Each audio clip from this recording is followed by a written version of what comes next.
You know, in the world of private planes, there's this little blue lever, and for a long time, it's been the thing that separates the rookies from the so-called real pilots. But what if that whole symbol of prestige is actually, well, a costly illusion? Let's dig into the hidden price of retractable landing gear. And that quote, man, it just hits the nail on the head. It perfectly captures what we're talking about. The appeal is so strong, but it's hiding what it calls a trap for a lot of owners. So let's go ahead and unpack what that trap really is. All right, so first up, let's get into why pilots are so drawn to that blue lever in the first place.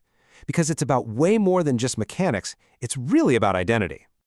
See, for a pilot, getting what's called the complex endorsement, the official permission to fly these planes, it's a huge deal. It's a rite of passage. It's not just another line in your logbook. It feels like you finally made it to the big leagues. It's all about a feeling, right?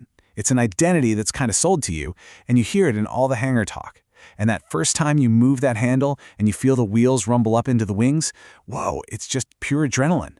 You're in the club now, swapping stories about gear cycles, not just flying around the traffic pattern. Okay, so you've got the swagger, you're in the club, but what does all that complexity and prestige actually get you? Up in the air? Let's talk numbers, because this is where the whole story starts to get really interesting. So, here's the big question, right? For all that hassle, for all that complexity and cost, how much faster are we really talking about? Everyone just assumes it makes you a rocket ship, but does it? Yeah, 10 knots. That's it. After all the hype, all the money, all the bragging rights, you get 10 knots. To put that in perspective, on a 2-hour flight, you might save 5 minutes, maybe? And here's the real kicker. Modern airplanes with fixed gear are often faster. I mean, look at this. The classic Piper Arrow with its retractable gear cruises around 135 knots. A newer, fixed-gear Cirrus SR20 with the same engine, it'll blow right past it at 155 knots. And that right there just goes to show you how far aerodynamics has come. Modern wheel pants or fairings are so slick, they're so well designed that they get rid of almost all the drag anyway. You get the speed without a single extra moving part to worry about. But look, that tiny little speed gain, that's really just the tip of the iceberg. The real trade-offs, well, they hit you right where it hurts, in your wallet and in your flight planning. Okay, first off, a retractable gear system is heavy. We're not talking about a few pounds here. It's a whole web of motors, pumps, steel tubing, hydraulic fluid. All told, it's about 200 pounds of dead weight you're hauling around everywhere. And that 200 pounds, it comes directly out of what you can actually carry. So you're forced to make this tough choice on pretty much every single flight. Do I take another passenger, or do I take enough fuel to be comfortable? You can't have both. You're literally trading a friend for a pile of metal. Oh, and the costs just keep on coming.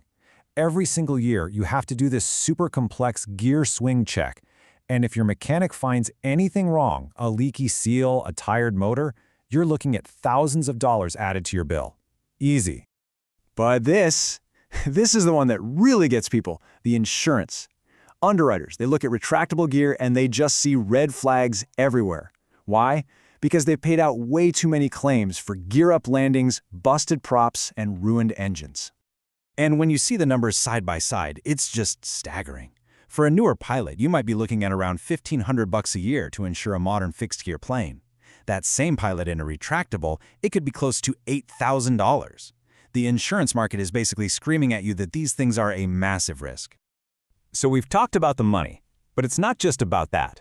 There's a real mental cost, a burden that comes with that little blue lever. It adds a whole new layer of stress to every single landing you ever make. I mean, just think about the nightmare scenario for a second. You're on final approach, you flip the switch, and nothing happens. The gear is stuck.